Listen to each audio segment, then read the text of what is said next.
അസ്സലാമു അലൈക്കും വറഹ്മത്തുള്ളാഹി വബറകാതുഹു. അൽഹംദുലില്ലാഹില്ലദി അൻസല അലാ അബ്ദിഹിൽ കിതാബ് വലം യജ്അൽ ലഹു ഇവജാ. അല്ലാഹുമ്മ സ്വല്ലി വസല്ലിം അലാ സയ്യിദിനാ വമൗലാനാ മുഹമ്മദിൻ റഹ്മത്തിൽ ലിൽ ആലമീൻ വറാഹത്തിൽ ആശിഖീൻ വഅലാ ആലിഹി വസുഹാബിഹി അജ്മഈൻ. അമ്മാ ബഅദ്. എല്ലാ കേരള വിഷൻ പ്രേക്ഷകർക്കും ഇസ്ലാം അറിവിലേക്ക് ഹൃദയം നിറഞ്ഞ സ്വാഗതം. മനുഷ്യനുണ്ടായിരിക്കേണ്ട നന്ദി എന്ന അനിവാര്യ ഗുണത്തെക്കുറിച്ചാണ് കഴിഞ്ഞ എപ്പിസോഡിൽ നമ്മൾ സംസാരിച്ചത്. മഹാനായ പ്രവാചകൻ സ്വല്ലല്ലാഹു അലൈഹി വസല്ലമയിൽ നിന്നും ജാബിർ റളിയല്ലാഹു അൻഹു ഉദ്ധരിക്കുന്ന ഒരു ഹദീസ്. ഇമാം അബൂ ദാവൂദാണ് ഈ ഹദീസിൻ്റെ നിവേദകൻ. അള്ളാഹുവിൻ്റെ പ്രവാചകൻ പറഞ്ഞു, മൻ ഉഅ്തിയ അതാഅൻ ഫൽ യജ്സ ബിഹി. ആരെങ്കിലും നിങ്ങൾക്കൊരു സമ്മാനം, ഒരു ഉപഹാരം, ഒരു ഹദിയ, ഒരു നന്മ ചെയ്താൽ ഫൽ യജ്സ ബിഹി, അതിന് പ്രത്യുപകാരം ചെയ്തു കൊള്ളട്ടെ. ഫൈല്ലം യജിദ് ഫൽ യുസ്നി ബിഹി, അതിന് സാധിക്കുന്നില്ല, പ്രത്യുപകാരം ചെയ്യാൻ കഴിയുന്നില്ലെങ്കിൽ അവന് നന്ദി രേഖപ്പെടുത്തിക്കൊള്ളട്ടെ. ഫമൻ അസ്നാ ബിഹി ഫഖദ് ശക്കറ. ആരെങ്കിലും നന്ദി പറഞ്ഞവൻ അവനവന് പ്രത്യുപകാരം ചെയ്തവനെ പോലെ തന്നെയാണ്. ഒമൻ കത്തമഹു ഫഖദ് കഫറ. നന്ദി പോലും പറയാത്തവൻ അവൻ നന്ദി കെട്ടവനാണ്, അവൻ കാഫിറാണ് എന്ന് മഹാനായ പ്രവാചകൻ. പ്രത്യേകം ശ്രദ്ധിക്കണം, ഇവിടെയെല്ലാമുള്ള കാഫിർ എന്നുള്ള പദത്തിൻ്റെ അർത്ഥം നന്ദി കാണിക്കാത്തവൻ, നന്ദി കെട്ടവനെന്ന് മാത്രമാണ്. ഈ വാചകം വെച്ചുകൊണ്ടൊന്ന് ആലോചിച്ച് നോക്കുക. നമ്മളിൽ അധികം ആൾക്കാരും നന്ദിയില്ലാത്തവരല്ലേ സത്യത്തിൽ? ഒരാൾ ഉപകാരം ചെയ്താൽ ഒന്നുകിൽ പ്രത്യുപകാരം ചെയ്യുക, അതല്ലെങ്കിൽ നന്ദി പറയുക, അതുമല്ലെങ്കിൽ അവരുടെ അഭാവത്തിൽ അവർക്ക് വേണ്ടി പ്രാർത്ഥിക്കുക, ദുആ ചെയ്യുക. നമ്മൾ ഇത് ചെയ്യുന്നുണ്ടോ കൃത്യമായിട്ടും? നമുക്കറിയാം, ഈ ഭൂമുഖത്ത് ഒറ്റയ്ക്ക് ജീവിക്കുവാൻ ഒരാൾക്കും സാധ്യമല്ല. കൊണ്ടും കൊടുത്തും മാത്രമേ ജീവിതം പറ്റൂ. മറ്റുള്ളവരിൽ നിന്ന് ഉപകാരം സ്വീകരിക്കാതെ, എന്തെങ്കിലും സഹായങ്ങൾ സ്വീകരിക്കാതെ ഒരാൾക്കും ഈ ലോകത്ത് ജീവിതം അസാധ്യമാണ്. എനിക്കൊരുത്തൻ്റെയും സഹായം വേണ്ട എന്നൊക്കെ പറയുന്നത് വെറുതെയാണ്, അറിവില്ലായ്മയാണ്, അല്ലെങ്കിൽ അബദ്ധമാണ്, അഹങ്കാരമാണ്. ആരുടെയും സഹായമില്ലാതെ ഒരാൾക്കും ഇവിടെ ജീവിതം വെച്ച് മുന്നോട്ട് കൊണ്ടുപോകാൻ സാധ്യമല്ല. അങ്ങനെ ആരെങ്കിലും നമുക്ക് ഉപകാരമോ സഹായമോ ചെയ്താൽ നാം തിരിച്ച് പ്രത്യുപകാരം ചെയ്യാറുണ്ടോ? അതല്ല, പ്രത്യുപകാരം ചെയ്യാൻ കഴിഞ്ഞില്ലെങ്കിൽ അതിന് നന്ദി, താങ്ക്സ്, നന്ദി പറയാറുണ്ടോ? അതുമല്ലെങ്കിൽ അതിനും കഴിഞ്ഞില്ലെങ്കിൽ, അള്ളാഹുവേ എനിക്ക് ഇന്നയാൾ ഇന്ന ഉപകാരം ചെയ്തു, നീ അയാൾക്ക് നല്ലത് കൊടുക്കണേ, നല്ല പ്രതിഫലം കൊടുക്കണേ, അപകടങ്ങളിൽ നിന്നും ആപത്തുകളിൽ നിന്നും അദ്ദേഹത്തെ കാക്കണേ എന്ന് നിങ്ങൾ ദുആ ചെയ്യാറുണ്ടോ? ഈ മൂന്നിലൊരു സ്വഭാവം, ഒരു ഗുണം നിങ്ങൾ ചെയ്യുന്നില്ലെങ്കിൽ നിങ്ങൾ കാഫിർ, നന്ദി കെട്ടവനാണ്. ഫഖദ് കഫറ എന്നാണ് നബി തങ്ങളുടെ വാക്ക്. ഇമാം അബൂ ദാവൂദ് റഹ്മത്തുള്ളാഹി അലൈഹി ഉദ്ധരിക്കുന്ന സ്വഹീഹായ ഹദീസ്. നമ്മൾ സാധാരണ ഇംഗ്ലീഷുകാരെ സായിപ്പിനെ ഒരുപാട് കുറ്റം പറയും. സായിപ്പിനെ കളിയാക്കുകയും സായിപ്പിനോടൊരുതരം വൈരാഗ്യ മനസ്ഥിതി നമുക്ക് ഇപ്പോഴുമുണ്ട്. കാരണം ഒരുപാട് കാലം നമ്മളെ അടിമകളെപ്പോലെ നമ്മുടെ രാജ്യം പിടിച്ചെടുത്ത് നമ്മളെ അടിമകളാക്കിയതിൻ്റെ പേരിൽ സായിപ്പിനോട് ഇപ്പോഴും ഉള്ളിൽ ഒരമർഷം നമ്മളിൽ അധികം പേർക്കും നുരഞ്ഞു പൊന്തുന്നുണ്ട്. അതിൻ്റെ ഫലമായിട്ടാകാം സായിപ്പിനെ നമ്മളെപ്പോഴും കളിയാക്കുകയും കുറ്റപ്പെടുത്തുകയും ഒക്കെ ചെയ്യും. പക്ഷേ സായിപ്പിൽ നിന്നും ലോകം പഠിക്കേണ്ട മഹത്തായ രണ്ട് ഗുണങ്ങളുണ്ട്. ഏത് മതക്കാരനും അത് സായിപ്പിനെ ഇതിന് മാതൃകയാക്കാവുന്നതാണ്. ഒന്ന്, തെറ്റുപറ്റിയാൽ സോറി പറയുക. രണ്ട്, എന്തെങ്കിലും ചെറിയ ഗുണങ്ങൾക്ക് പോലും താങ്ക്സ് പറയുക. ഈ രണ്ട് മഹത്തായ ഗുണം സായിപ്പിൻ്റെ, ഇംഗ്ലീഷുകാരൻ്റെ ഏറ്റവും നല്ല ഗുണമാണ്. അവർ തെറ്റുപറ്റിയാൽ സോറി പറഞ്ഞിരിക്കും, ഏതു പിഴവിനും സോറി പറയും. രണ്ട്, എന്തെങ്കിലും നന്മ കിട്ടിയാൽ, ഗുണം കിട്ടിയാൽ താങ്ക്സ് പറഞ്ഞിരിക്കും. എനിക്ക് തോന്നുന്നു ലോകത്ത് ഏറ്റവും നന്ദി പറയാൻ നന്ദിയില്ലാത്തവർ മലയാളികളാണോ എന്നെനിക്ക് സംശയമുണ്ട്. ഞാനടക്കമുള്ള മലയാളികൾ. നമ്മൾ കേരളീയരെ, നമ്മുടെ നാടിനെ കുറ്റപ്പെടുത്തുകയല്ല. മലയാളികൾ പൊതുവെ നന്ദി പറയാനും സോറി പറയാനും വിമുഖതയുള്ളവരാണ്. തെറ്റുപറ്റും മനുഷ്യനാണ്, തെറ്റുപറ്റാത്തവർ ഈ ലോകത്ത് ആരുമില്ല. മർത്യനു കൈപ്പിഴ ജന്മസിദ്ധം. തെറ്റുപറ്റിയാൽ അതിൽ സോറി പറഞ്ഞ് തെറ്റ് തിരുത്താൻ പലരും തയ്യാറാകില്ല. നമ്മുടെ നേതാക്കന്മാരെ, രാഷ്ട്രീയക്കാരെയൊക്കെ കാണാറില്ലേ? തെറ്റു പറയും, പൊട്ടത്തരം വിളിച്ചു പറയും, എന്നിട്ടതിൽ കടിച്ചു തൂങ്ങും. ഞാൻ പിടിച്ച മുയലിന് 4 കൊമ്പ്. തൂവൽ കണ്ടപ്പോഴേ വിചാരിച്ച ആനയാണെന്ന്, ആമയാണെന്ന്. പറന്നു പോയപ്പോഴാണ് മനസ്സിലായത് മുയലാണെന്ന്. അബദ്ധങ്ങൾ പറയും. പറഞ്ഞാൽ എനിക്ക് പറ്റിപ്പോയി, തെറ്റ് പറ്റിപ്പോയി എന്ന് പറഞ്ഞ് തിരുത്തുകയല്ല, ആ പറഞ്ഞതിൽ പിടിച്ച് കിടന്ന് അവിടെ കിടന്നുരുടും. അത് ന്യായീകരിക്കാൻ വേണ്ടി ശ്രമിക്കും. കേരളത്തിലെ ഏത് ഇഷ്യൂ നിങ്ങൾ എടുത്തോളുക, ന്യായീകരിക്കാനാണ് ശ്രമിക്കുക. ഇപ്പോൾ നമ്മുടെ നാട്ടിൽ നടക്കുന്ന ബന്ധുജന വിവാദം കത്തി നിൽക്കുന്ന സമയമാണല്ലോ. ഇവിടെയും പലരും ശ്രമിക്കുന്നത് ന്യായീകരിക്കാനാണ്. ഞാൻ ചെയ്ത അബദ്ധമായി പോയി, ഞാൻ അങ്ങനെ ചെയ്യാൻ പാടില്ലായിരുന്നു, ഉത്തരവാദപ്പെട്ട ഒരു പാർട്ടി മെമ്പർ എന്ന നിലയിൽ അല്ലെങ്കിൽ നേതാവെന്ന നിലയിൽ എൻ്റെ ഭാഗത്തു നിന്നും അങ്ങനെ ഉണ്ടാകാൻ പാടില്ലായിരുന്നു, വീഴ്ചയാണ്, എൻ്റെ ജനത, എനിക്ക് വോട്ട് ചെയ്തവർ, എൻ്റെ കേരള ജനത എനിക്ക് മാപ്പ് തരണം, ഇനി മേലിൽ അങ്ങനെ ഉണ്ടാവില്ല എന്ന് പറഞ്ഞാൽ പുറത്തു കൊടുക്കാൻ കേരളം തയ്യാറാണ്. അതിന് സന്നദ്ധരാവാതെ ഞാനത് ചെയ്തത് പാർട്ടി സെക്രട്ടറിയുടെ അറിവോടുകൂടിയാണ്, പാർട്ടി അറിഞ്ഞിട്ടാണ്, അല്ലെങ്കിൽ അത് വേറൊരു തലത്തിലല്ല, ഇന്ന തലത്തിലാണ്, യോഗ്യത ഉണ്ടായിട്ടാണെന്നൊക്കെ പറഞ്ഞ് ന്യായീകരിക്കുക. ഞാൻ ഇപ്പോഴത്തെ ഒരു ഇഷ്യൂ ചൂണ്ടിക്കാണിച്ചെന്ന് മാത്രമേ ഉള്ളൂ. എപ്പോഴാണെങ്കിലും ഏത് സർക്കാരാണെങ്കിലും, UDF ആണെങ്കിലും LDF ആണെങ്കിലും BJP ആണെങ്കിലും തെറ്റുപറ്റിയാൽ ന്യായീകരിക്കാൻ ശ്രമിക്കാതിരിക്കുക. പകരം ആ കുറ്റം ഏറ്റുപറയുക. നിങ്ങൾ അമേരിക്കയിലോ ബ്രിട്ടനിലോ നോക്കുക. ഭരണാധികാരികൾക്ക് തെറ്റുപറ്റിയെന്ന് ബോധ്യമായാൽ നിർവ്യാജം ഖേദം പ്രകടിപ്പിക്കാൻ, മാപ്പ് പറയാൻ അവർക്ക് യാതൊരു മടിയുമില്ല. നമ്മൾ മലയാളികളെല്ലാവരും, ഒരാളെ മാത്രമല്ല ഈ പറയുന്നത്, പൊതുവിൽ നമ്മളിൽ അധികം ആൾക്കാരും തെറ്റുപറ്റിയാൽ ഏറ്റുപറയാൻ മടിയുള്ളവരാണ്. ഉപകാരം കിട്ടിയാൽ നന്ദി ചെയ്യാൻ വിമുഖതയുള്ളവരാണ്. ഞാൻ കേരള വഖഫ് ബോർഡിൻ്റെ ചെയർമാനായിരിക്കുമ്പോൾ തിരുവനന്തപുരംകാരായ 2-3 ഡ്രൈവർമാർ എൻ്റെ കൂടെ മാറി മാറി ഉണ്ടായിരുന്നു ആ വർഷങ്ങളിൽ. എൻ്റെ സ്വന്തം അനുഭവം ഞാൻ പറയുകയാണ്. അപ്പോൾ അന്ന് കേരളം മുഴുവൻ സഞ്ചരിച്ചിട്ടുണ്ട്. തിരുവനന്തപുരം മുതൽ കാസർഗോഡ് വരെ, വയനാട് മുതൽ ഇടുക്കി വരെ, പാലക്കാട് മുതൽ കോഴിക്കോട് വരെ എല്ലാ ഏരിയകളിലും ഒന്ന് പോകേണ്ടി വന്നിട്ടുണ്ട്. പല സ്ഥലവും എനിക്കന്ന് അപരിചിതമായിരുന്നു. അപ്പോൾ പല സ്ഥലത്തും ഉള്ളിലുള്ള പള്ളികളിലൊക്കെ പോകുമ്പോൾ വഴി അറിയില്ല. എന്നെ ഡ്രൈവർമാരെ ഞാൻ പ്രത്യേകം ശ്രദ്ധിച്ചിട്ടുണ്ട്. വഴി അറിയാത്തപ്പോൾ വഴിയിൽ നിർത്തി ആരോടെങ്കിലും വഴി ചോദിക്കും. വഴി പറഞ്ഞു കൊടുത്താൽ ആ സെക്കൻഡിൽ വണ്ടി മുന്നോട്ടെടുക്കലാണ്.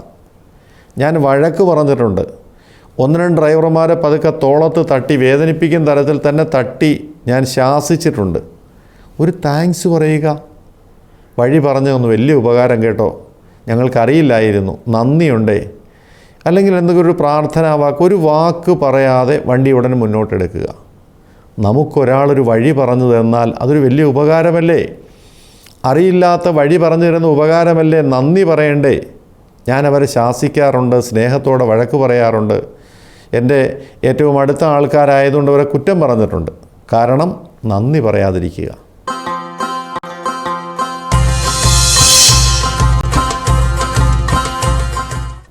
എനിക്കൊരിക്കൽ ഒരു അനുഭവമുണ്ടായി. ഞങ്ങളൊരിക്കൽ പൊന്മുടിയിലേക്ക് യാത്ര ചെയ്യുകയായിരുന്നു. അപ്പോൾ വണ്ടി ഓടിച്ചിരുന്ന ഒരു സുഹൃത്ത്, അദ്ദേഹത്തിൻ്റേതാണ് വാഹനം. പോകുന്ന വഴിക്ക് വിതുരയ്ക്കപ്പുറമോ മറ്റോ വെച്ച് ഞങ്ങൾക്ക് വഴി തെറ്റി. അപ്പോൾ വഴി തെറ്റിയപ്പോൾ ഞങ്ങൾ പോകുന്ന റോഡിൻ്റെ ലെഫ്റ്റ് സൈഡിൽ വണ്ടി നിർത്തിയിട്ട് ഈ വാഹനത്തിൻ്റെ ഉടമസ്ഥൻ, അപ്പോൾ ഞങ്ങൾ പോകുന്ന സൈഡിൽ ആരുമില്ല, മറുവശത്ത് വലതുവശത്ത് റോഡിനപ്പുറത്ത് കുറച്ച് ആളുകൾ നിൽപ്പുണ്ട്.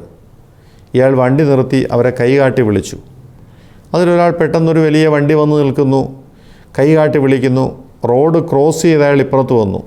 വാഹനങ്ങൾ തുരുതുരെ പോയിക്കൊണ്ടിരിക്കുന്ന റോഡിലൂടെ ക്രോസ് ചെയ്ത് അയാൾ ഇപ്പുറത്ത് വന്നു. ഇപ്പുറത്ത് വന്നപ്പോൾ ചോദിച്ചു, ഇങ്ങനെ ഞങ്ങൾ പൊന്മുടിക്ക് പോവാണ്, വഴി തെറ്റി, എങ്ങോട്ടാണ് വഴി? അയാൾ പറഞ്ഞു തന്നു. പറഞ്ഞു തന്ന ആ നിമിഷം വണ്ടി മുന്നോട്ടെടുത്തു.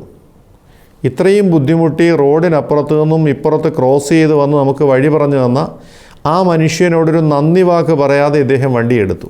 എനിക്ക് കലശലായ ദേഷ്യമുണ്ടായി. ഞാൻ വഴക്ക് പറഞ്ഞു, ശരിക്കും വഴക്ക് പറഞ്ഞു. അപ്പോഴാണ് അദ്ദേഹം പറയുന്നത്, ഇതിനൊക്കെ നന്ദി പറയേണ്ട കാര്യമുണ്ടോ? ഇതിനൊക്കെ നന്ദി പറയേണ്ട കാര്യമുണ്ടോ? ഇവിടെയാണ് ഞാൻ പറയുന്നത്, ഇംഗ്ലീഷുകാരനെ മാതൃകയാക്കണം. അള്ളാഹുവിൻ്റെ റസൂൽ സല്ലല്ലാഹു അലൈഹി വസല്ലം വളരെ വ്യക്തമായി നമുക്ക് പഠിപ്പിച്ചു തന്ന കാര്യമാണ്, ആരെങ്കിലും നിങ്ങൾക്ക് ചെറുതോ വലുതോ ആയ ഉപകാരം ചെയ്താൽ പ്രത്യുപകാരം ചെയ്യുക. അതിന് കഴിഞ്ഞില്ലെങ്കിൽ നന്ദി പറയുക. അതിനും കഴിഞ്ഞില്ലെങ്കിൽ അവരുടെ അഭാവത്തിൽ അവർക്ക് വേണ്ടി പ്രാർത്ഥിക്കുക. അപ്പോൾ ആ സഹോദരൻ ചോദിച്ച ചോദ്യം ഇപ്പോഴും എൻ്റെ മനസ്സിലുണ്ട്. ഇതിനൊക്കെ നന്ദി പറയേണ്ട കാര്യങ്ങളുണ്ടോ? നമ്മൾ മലയാളികൾ അധികം പേരുടെയും രീതി, ഈ സ്വഭാവം ഇതാണ്. ഭാര്യ ഒരു ഉപകാരം ചെയ്താൽ ഭാര്യയ്ക്ക് എന്തിന് നന്ദി പറയണം? ഭർത്താവ് തന്നോടൊരു വലിയ ഔദാര്യം കാണിച്ചാൽ ഭർത്താവിന് എന്തിന് നന്ദി പറയണം? മക്കൾ ഒരു നന്മ ചെയ്താൽ ആ മക്കളെ പ്രോത്സാഹിപ്പിക്കുക, പ്രശംസിക്കുക, നന്ദി പറയുക. മക്കളോടെന്തിന് നന്ദി പറയണം? ഈ ഒരു മനോഭാവമാണ് നമുക്ക്. ഇത് വളർന്നു വന്ന് അയൽക്കാരനോടെന്തിന് നന്ദി പറയണം? അപരിചിതനോടെന്തിന് നന്ദി പറയണം? ഇങ്ങനെയൊരു മട്ടാണ്. ഇത് ശരിയല്ല. ഇസ്ലാം പഠിപ്പിക്കുന്ന അതിമഹത്തായ സവിശേഷമായ ഒരു മഹിത മൂല്യമാണ് ചെറുതോ വലുതോ ആയ ഏത് കാര്യം ആര് ചെയ്താലും അതിന് നന്ദി കാണിക്കണം എന്നുള്ളത്. നന്ദികേട് അള്ളാഹുവിന് കടുത്ത വിരോധമുള്ള, വെറുപ്പുള്ള കാര്യമാണ്. കൊല്ലം നഗരത്തിൽ ഒരു പള്ളിയിൽ ഒരു ഖത്തീബ്, പള്ളിയിലെ ഇമാം, അദ്ദേഹത്തിന് ഹാർട്ടിന് ഒരു ബ്ലോക്ക് ഉണ്ടായി. അദ്ദേഹം ഒരു ഓപ്പറേഷൻ നടത്താനായി 3 മാസത്തെ അവധിയിൽ പ്രവേശിച്ചു. പകരം അദ്ദേഹത്തിൻ്റെ പരിചയത്തിൽപ്പെട്ട ഒരാളെ അവിടെ 3 മാസത്തേക്ക് ഇമാമായി നിശ്ചയിക്കുകയും ചെയ്തു. അദ്ദേഹം തന്നെ നിശ്ചയിച്ചിട്ട് പോയി, ഞാൻ ഇൻഷാ അല്ലാഹ് ഓപ്പറേഷൻ കഴിഞ്ഞ് മടങ്ങി വരുമ്പോൾ താങ്കൾ ഒഴിഞ്ഞു തരണം, ഞാൻ പകരം. ഇപ്പോൾ ജയലളിതയ്ക്ക് പകരമായി പനീർ സെൽവം മുഖ്യമന്ത്രിയാകുന്നത് പോലെ, മുഖ്യമന്ത്രി സ്ഥാനം വഹിക്കുന്നത് പോലെ എല്ലാം സമ്മതിച്ച് ഇദ്ദേഹം വന്നു. രോഗിയായ ഇമാം പോയി ആൻജിയോപ്ലാസ്റ്റെല്ലാം നടത്തി, ഓപ്പറേഷനെല്ലാം കഴിഞ്ഞ് വിശ്രമം കഴിഞ്ഞ് 3 മാസം കഴിഞ്ഞ് അദ്ദേഹം തിരിച്ചു വന്നു. തിരിച്ചു വന്നപ്പോൾ ഇദ്ദേഹം ഒഴിഞ്ഞു കൊടുക്കാൻ തയ്യാറല്ല. ഇദ്ദേഹം ഒഴിഞ്ഞു മാറാൻ തയ്യാറല്ല. താങ്കൾ വേണമെങ്കിൽ ഏതെങ്കിലും പള്ളി നോക്കുക, എനിക്കിനി മറ്റെങ്ങോട്ടും പോകാൻ കഴിയില്ല, ഇവിടെ ഞാൻ തന്നെയാണ്. അവസാനം ഈ ഏൽപ്പിച്ചിട്ട് പോയ ഇമാം അവിടെ നിന്ന് മാറിപ്പോകേണ്ട അവസ്ഥ വന്നു. നാം മനസ്സിലാക്കണം, ഇതുപോലെ ഒരുപാട് നന്ദികേടുകൾ ഇത് മറ്റുള്ളവരിലേക്ക് ചൂണ്ടിപ്പറയുകയല്ല, നമ്മിലേക്ക് ചൂണ്ടണം. എൻ്റെ ഭാഗത്ത് നിന്ന് ഇതുപോലെ വീഴ്ചയുണ്ടായിട്ടുണ്ടോ എന്ന് പരിശോധിക്കണം. അറബികൾക്കിടയിൽ നന്ദികേട് സൂചിപ്പിക്കാനായി ഒരു ഫ്രൈസ് ഉണ്ട്, ഒരു പ്രയോഗം. അവർ പറയും അൽ ഇബിലു വൽ അറബിയു, അറബിയും ഒട്ടകവും. വളരെ പ്രസിദ്ധമാണ്, ലോകം മുഴുവൻ പ്രസിദ്ധമാണ്. ഒരറബി ഒരിക്കലും ഒരു ചെറിയ തമ്പ് കെട്ടി ആ തമ്പിനകത്ത് വിശ്രമിക്കുകയായിരുന്നു. കടുത്ത ചൂടുള്ള സമയം, യാത്ര ചെയ്ത് തളർന്ന് അവശനായ ഒരൊട്ടകം അവിടെ വന്നു. എങ്ങും തണലില്ല, മരുഭൂമിയാണ്. ഈ തമ്പിനകത്ത് മാത്രം അല്പം തണലുണ്ട്. തമ്പിനകത്തേക്ക് തലയിട്ടിട്ട് ഒട്ടകം ചോദിച്ചു, ഞാൻ ദയനീയമായിട്ട് ചോദിച്ചു, ഞാൻ ഈ തല മാത്രം ഒന്ന് അകത്ത് വെച്ചോട്ടെ, ചൂട് കാരണം കണ്ണ് കാണുന്നില്ല, എൻ്റെ തൊണ്ടയൊക്കെ വറ്റി വരളുകയാണ്, തലയൊന്ന് അകത്ത് വെച്ചോട്ടെ എന്ന് ചോദിച്ചു. മനസ്സലിഞ്ഞ അറബി അതിന് അനുവദിച്ചു കൊടുത്തു. അല്പം കഴിഞ്ഞപ്പോൾ ഒട്ടകം ചോദിച്ചു, കഴുത്ത് വല്ലാതെ പൊള്ളുന്നു, ഞാൻ കഴുത്തുകൂടി അകത്ത് കിടത്തിക്കോട്ടെ, ചുട്ടു പൊള്ളുന്നു, സഹിക്കാൻ കഴിയുന്നില്ല. ദയ തോന്നി അറബി അതും അനുവദിച്ചു. അല്പം കൂടി കഴിഞ്ഞു, ഞാൻ എൻ്റെ ഉടൽ കൂടി അകത്ത് കിടത്തിക്കോട്ടെ. അറബി പറഞ്ഞു, ഈ കൊച്ചു തമ്പിൽ അതിനുള്ള സൗകര്യമില്ല, ഇടം കുറവാണ്, വേണമെങ്കിൽ ഒരല്പം കൂടി ഉള്ള സ്ഥലത്ത് പ്രവേശിപ്പിച്ചുകൊള്ളുക, അതിൽ കൂടുതൽ അനുവദിക്കില്ല. ഇതോടുകൂടി ഒട്ടകം തമ്പിനകത്തേക്ക് ഇടിച്ചു കയറി. പാവം അറബി തമ്പിനകത്ത് പുറത്തു പോകേണ്ട അവസ്ഥ വന്നു. കൊടും ചൂടിലേക്ക്, മരുഭൂമിയിലേക്ക്, തുറന്ന ചുട്ടുപൊള്ളുന്ന വെയിലിലേക്ക് അറബി പുറത്തു പോകേണ്ടി വന്നു. അൽ ഇബിലു വൽ അറബിയു, അറബിയും ഒട്ടകവും. നാം ആലോചിച്ച് നോക്കണം, ഇത് അറേബ്യയിൽ മാത്രം കഥയാണോ? നമ്മളിലൊക്കെയുള്ള കഥയല്ലേ? നമ്മളിലൊക്കെ ഇതുപോലെ അനേകം അനുഭവങ്ങളില്ലേ എന്ന് ആലോചിച്ച് നോക്കുക. കേരളത്തിൽ എത്രയോ സംഭവങ്ങളുണ്ട്. വാടകയ്ക്ക് കട കൊടുക്കുന്നു, വാടകയ്ക്ക് വാങ്ങി ആ കടയിലിരുന്ന് കച്ചവടം നടത്തുന്നു. കച്ചവടം അഭിവൃദ്ധിപ്പെട്ട് കഴിയുമ്പോൾ വാടക കൂട്ടിത്തരാൻ പറഞ്ഞാൽ സമ്മതിക്കില്ല, കട ഒഴിഞ്ഞു കൊടുക്കാൻ പറഞ്ഞാലും സമ്മതിക്കില്ല. കട ഒഴിഞ്ഞു കൊടുക്കാൻ പറഞ്ഞാൽ പിന്നെ കേസിന് പോകലാണ്. നിർഭാഗ്യവശാൽ എത്രയോ വർഷം ഇരുന്നാൽ പിന്നെ കടക്കാരന് അതിൽ അവകാശമുണ്ടെന്നോ മറ്റോ കേരളത്തിലെ നിയമ കോടതികളിൽ വിധിയുണ്ടെന്നോ എനിക്ക് തോന്നുന്നു. എനിക്കതിൻ്റെ പൂർണ്ണ വിവരം ശരിക്കും അറിഞ്ഞുകൂടാ. ഇത്ര വർഷം കഴിഞ്ഞാൽ പിന്നെ അതിന് റൈറ്റ് ഉണ്ടത്രേ. സത്യത്തിൽ ആലോചിച്ച് നോക്കുക, അള്ളാഹുവിൻ്റെ അടുക്കൽ അത് റൈറ്റാണോ?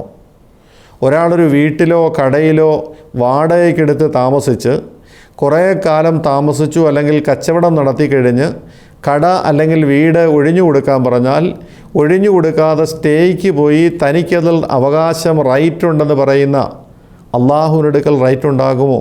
ഇത് ഹലാലാകുമോ? ആ വീട്ടിൽ നമസ്കരിച്ചാൽ നമസ്കാരം സ്വഹീഹാകുമോ? ആ കടയിൽ കച്ചവടം ചെയ്ത് ലാഭമെടുത്താൽ ആ ലാഭം ഹലാലാകുമോ? സത്യസന്ധമായി മനസാക്ഷിക്ക് വിരുദ്ധമില്ലാതെ ആലോചിച്ച് നോക്കുക. ഒടുവിൽ കേസായി, വഴക്കായി, പലപ്പോഴും മുതലാളി കടുത്ത വലിയ നഷ്ടപരിഹാരം കൊടുത്തിട്ടാണ് അവിടെ നിന്ന് ഇയാളെ ഒന്ന് ഒഴിപ്പിക്കുക. ഒന്നാലോചിച്ച് നോക്കുക. എനിക്ക് എത്രയോ പേരെ അറിയാം, മുതലാളിയുടെ വീട്ടിലോ കടയിലോ വിശ്വസ്ത സേവകനായിട്ട് വരും. ഡ്രൈവറായിട്ടോ ജോലിക്കാരനായിട്ടോ വന്ന് അവിടെ സേവനം ചെയ്യും. സേവനം ചെയ്ത് മുതലാളിയുടെയും കുടുംബത്തിൻ്റെയും വിശ്വാസ്യത പിടിച്ചു പറ്റും. അവരുടെ സേവകനായി നിൽക്കും. ഒടുവിൽ ഒരു സുപ്രഭാതത്തിൽ കാണാം, മുതലാളിയുടെ മകൾക്ക് അവനെ മാത്രം മതി, മറ്റാരെയും വേണ്ട. ഒന്നുകിൽ മകളെയും കൊണ്ട് സ്ഥലം വിടുക, അല്ലെങ്കിൽ ബലം പ്രയോഗിച്ച് മകൾ മറ്റാരെയും വേണ്ട എന്ന് പറയാൻ നിർബന്ധിതനായി വിവാഹം കഴിച്ചു കൊടുക്കേണ്ടി വരിക. മുതലാളിയുടെ വീട്ടിൽ വേലയ്ക്ക് വന്നിട്ട് അയാളുടെ വിശ്വസ്തത പിടിച്ചു പറ്റിയിട്ട് അവസാനം അയാൾക്ക് അനിഷ്ടകരമായി അയാളുടെ മകളെ പ്രണയിച്ച് തട്ടിക്കൊണ്ടുപോകുന്ന അല്ലെങ്കിൽ വേൾക്കുന്ന ഇത് നന്ദികേടിൻ്റെ മൂർത്തി രൂപമല്ലേ, പര്യായമല്ലേ? എത്ര കുടുംബങ്ങൾ, എത്ര സ്ഥാപനങ്ങൾ, എത്ര സ്ഥലത്ത് നമുക്കിതറിയാം. ലോൺ എടുക്കാൻ ജാമ്യം നിൽക്കും. അത്യാവശ്യമാണ്, നിവൃത്തിയില്ല, മകളെ കെട്ടിക്കണം, വീട് കെട്ടണം, പുര നനയുന്നു എന്നൊക്കെ പറഞ്ഞുകൊണ്ട് വന്ന് കൂട്ടുകാരൻ്റെ മനസ്സലിഞ്ഞ് ജാമ്യം നിൽക്കും. അവസാനം എന്തായി? ലോൺ അടയ്ക്കില്ല. ഒടുവിൽ ഈ ജാമ്യം നിന്നവൻ്റെ ശമ്പളത്തിൽ നിന്നും പിടിച്ചുകൊണ്ടിരിക്കും. തിരുവനന്തപുരത്ത് സെക്രട്ടേറിയറ്റിൽ വരിക, അല്ലെങ്കിൽ തിരുവനന്തപുരത്തെ ഗവൺമെൻറ് ഓഫീസുകളിൽ വരിക. എത്ര പേരെ വേണമെങ്കിലും ഞാൻ കാണിച്ചു തരാം. സ്വന്തം ശമ്പളം കിട്ടാതെ ശമ്പളം മുഴുവൻ ജാമ്യം നിന്നതിൻ്റെ പേരിൽ സർക്കാർ പിടിച്ചെടുത്ത്, അതല്ലെങ്കിൽ പെൻഷൻ പോലും കിട്ടാതെ അതും സർക്കാരിലേക്ക് ജാമ്യത്തിന് വേണ്ടി അടയ്ക്കേണ്ടി വരുന്ന എത്രയോ പാവങ്ങളെ കാണാം. എന്തൊരു വഞ്ചനയാണിത്! ഇതൊക്കെ നന്ദിയാണോ നന്ദികേടാണോ എന്ന് ആലോചിച്ച് നോക്കുക. ആപത്തിൽ ഉപകാരം ചെയ്തവന് പ്രത്യുപകാരം ചെയ്യേണ്ടതിന് പകരം അവൻ്റെ കൂടും കുടുക്കയും വരെ പണയപ്പെടുത്തേണ്ടി വരുന്ന ഒരവസ്ഥ ഒന്ന് ആലോചിച്ച് നോക്കുക. കേസിന് വേണ്ടി ജാമ്യം നിൽക്കും. ഒടുവിൽ ജാമ്യം എടുത്തിട്ട് ഇവൻ മുങ്ങും, ജാമ്യക്കാരൻ കുടുങ്ങും. എത്ര സംഭവങ്ങളുണ്ടെന്ന് ആലോചിച്ച് നോക്കുക.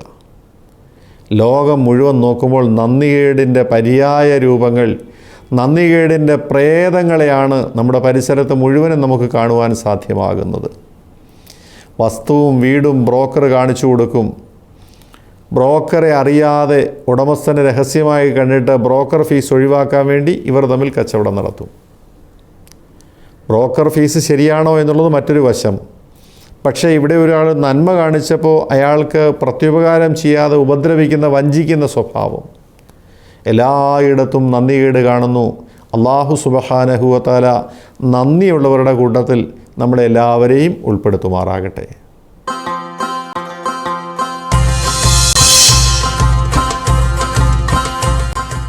പാലക്കാട് നിന്നും എം ബദർ എന്ന സഹോദരൻ ഒരു കത്തയച്ചിരിക്കുന്നു. അദ്ദേഹം നേരത്തെയും കത്തയച്ചിട്ടുണ്ടെന്ന് പറയുന്നു, പക്ഷേ നമുക്ക് കിട്ടിയിട്ടില്ല. അദ്ദേഹത്തിൻ്റെ ചോദ്യം ഇതാണ്: മുഹമ്മദ് നബി സല്ലല്ലാഹു അലൈഹി വസല്ലമയെക്കുറിച്ച് പരിശുദ്ധ ഖുർആനിൽ എത്ര സ്ഥലത്ത് പരാമർശമുണ്ട്? മഹാനായ പ്രവാചക തിരുമേനി സല്ലല്ലാഹു അലൈഹി വസല്ലമയെ സംബന്ധിച്ച് പരിശുദ്ധ ഖുർആനിൽ 4 പരാമർശമുള്ളത്. നേരെ മറിച്ച് മൂസാ നബി അലൈഹിസ്സലാം, ഇബ്രാഹിം നബി അലൈഹിസ്സലാം, ഈസ, ആദം അലൈഹിസ്സലാത്തു വസ്സലാം, ഇവരെക്കുറിച്ചൊക്കെ ഒരുപാടിടത്ത് പരാമർശങ്ങളുണ്ട്. പ്രവാചകനെക്കുറിച്ച് 4 സ്ഥലത്താണ് പേരെടുത്ത് അള്ളാഹു പറഞ്ഞത്. നാമം പറയാതെ പ്രവാചകനെ സംബോധന ചെയ്തും പ്രവാചകൻ്റെ കാര്യങ്ങളും ഒരുപാടുണ്ട്, നൂറ്റുകണക്കിനുണ്ട്. പേരെടുത്ത് പറഞ്ഞ് 4 സ്ഥലത്ത് മാത്രം. എന്തുകൊണ്ട് എന്ന് ചോദിച്ചാൽ 4 എന്ന സംഖ്യ വളരെ പ്രത്യേകതയുള്ള സംഖ്യയാണ്. അള്ളാഹു എന്നതിൽ 4 പദങ്ങളാണ്. മുഹമ്മദ് 4 അക്ഷരങ്ങളാണ്. ദിക്കുകൾ 4 ഖലീഫമാർ 4, പ്രധാനപ്പെട്ട മദ്ഹബുകൾ 4. ഇങ്ങനെ അങ്ങോട്ട് പറഞ്ഞാൽ 4ൻ്റെ സവിശേഷതകൾ തന്നെ ഒരുപാട് പറയാനുണ്ട്. അള്ളാഹു സുബ്ഹാനഹു വ തആല ഖുർആൻ ഷരീഫിൽ അള്ളാഹുവിൻ്റെ റസൂലിൻ്റെ പേരെടുത്ത് മുഹമ്മദ് എന്ന് 4 സ്ഥലത്ത് അഭിസംബോധന ചെയ്തിരിക്കുന്നു. അള്ളാഹു ആ പ്രവാചകനെ കൂടുതൽ സ്നേഹിക്കാനും ഒരുപാട് ആ പ്രവാചകന് വേണ്ടി സ്വലാത്ത് ചൊല്ലാനും അള്ളാഹു നമ്മെ അനുഗ്രഹിക്കുമാറാകട്ടെ. കത്തയച്ച ബദർ അദ്ദേഹത്തിന് പ്രത്യേകം നന്ദി രേഖപ്പെടുത്തുന്നു. നിങ്ങളുടെ സംശയങ്ങൾ ഞങ്ങൾക്ക് എഴുതുക. ഞങ്ങളുടെ വിലാസം ടു ദ പ്രൊഡ്യൂസർ, ഇസ്ലാം അറിവ്, കേരള വിഷൻ, കടവന്ത്ര, കൊച്ചിൻ 20.